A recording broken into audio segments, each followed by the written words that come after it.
मीरा,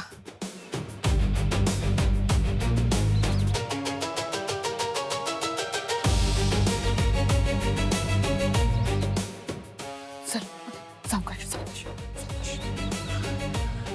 इकडे मीरा.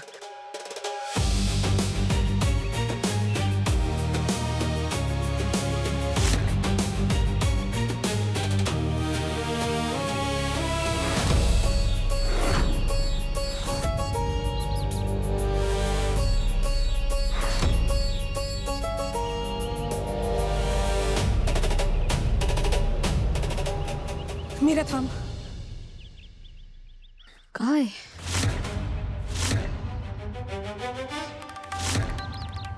मीरा, मंजिरीकडे तिची शक्ती नसली तरी ती सगळी शक्ती या खड्यात आहे आणि ती प्रचंड मायावी आणि नकारात्मक शक्ती आहे अगं.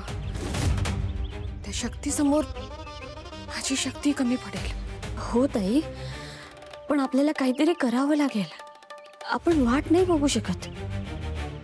हे बघ ताई, मंजिरी हा खडा मिळवण्यासाठी काहीतरी योजना आखत असणार. मला कळतंय आपल्याला हा धोका पत्करावाच लागेल, पण तरी मीरा मला भीती वाटते अगं. कसली? हेच, या खड्यात नकारात्मक शक्ती आहे. काही होऊ शकतं. जे व्हायचंय ते होऊ दे, पण मी हा खडा नष्ट करणारच.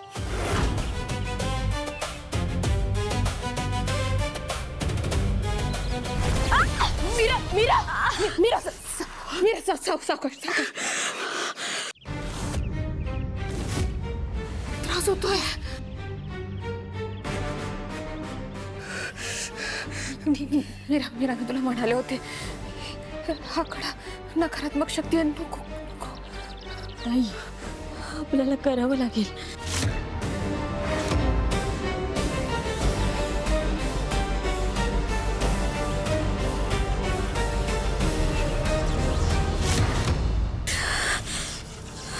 सावकाश सावकाश सावकाश सावकाश सावकाश.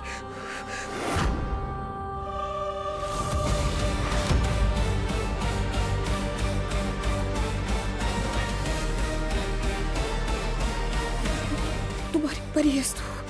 हो.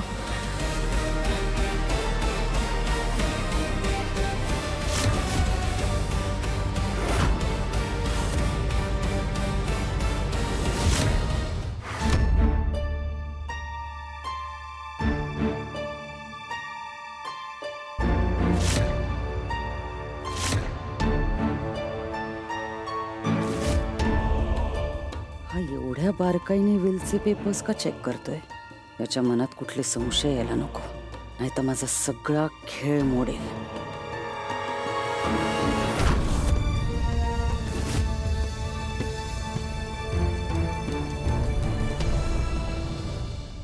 काय झालं अथर्व? काहीच नाही आई. नाही, पेपर्स इतके निरखून बघतोयस?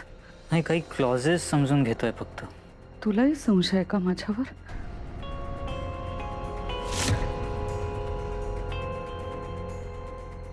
आई, असं काहीच नाही.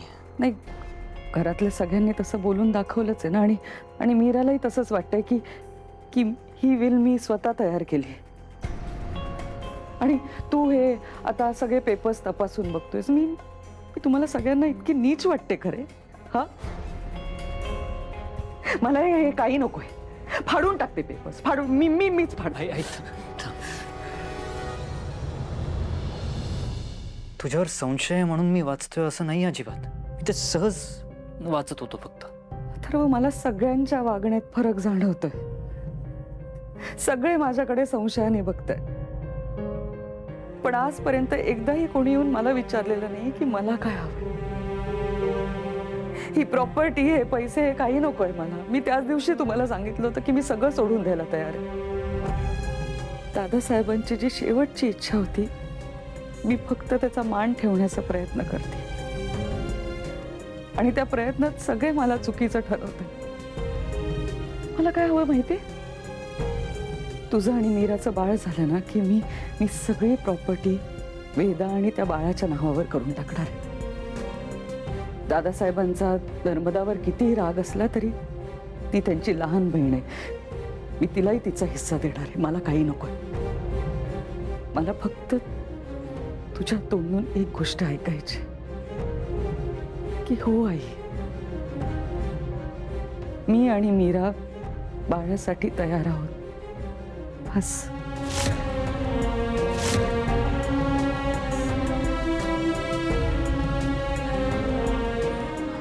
आई,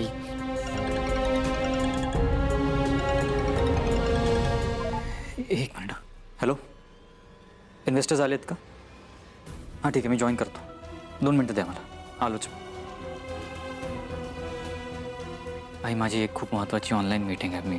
हो ठीक आहे, काम महत्वाचं आहे अथर्व. आपण नंतर बोलू यावर. हॅलो. मला एकदा का माझा काल मुखमणी मिळाला की त्यानंतर मला ही अशी फालतूची नाटकं नाही करावी लागणार.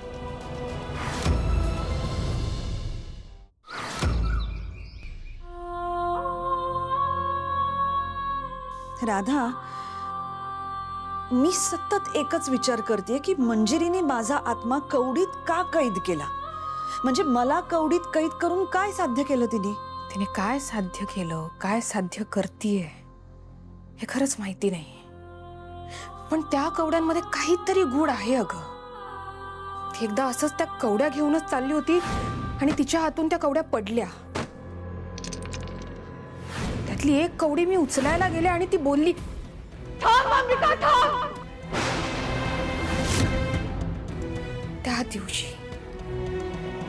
त्या दिवशी मला पहिल्यांदा कळलं की मंजिरी मला पाहू शकते. आई, ती मला पाहू शकते, मी याच धक्क्यात होते अगं. त्यामुळे कवड्यांबद्दल मी कधी विचारच केला नाही. म्हणजे त्या कवड्या साध्या नसणार. जसा त्या खड्यात तिची शक्ती आहे तसंच त्या कवड्यांचंही काहीतरी असणार. मंजिरीने एका कवडीमध्ये माझा आत्मा कैद केला होता, मग इतर 2 कवड्यांमध्ये त्यात कोणाचे आत्मे कैद केले असतील तिने. मलाही आता तोच प्रश्न पडलाय. राधा, तू आत्मा आहेस आणि मंजिरीला तू दिसतेस, मग तिने तुला का नाही कवडीत कैद केलं.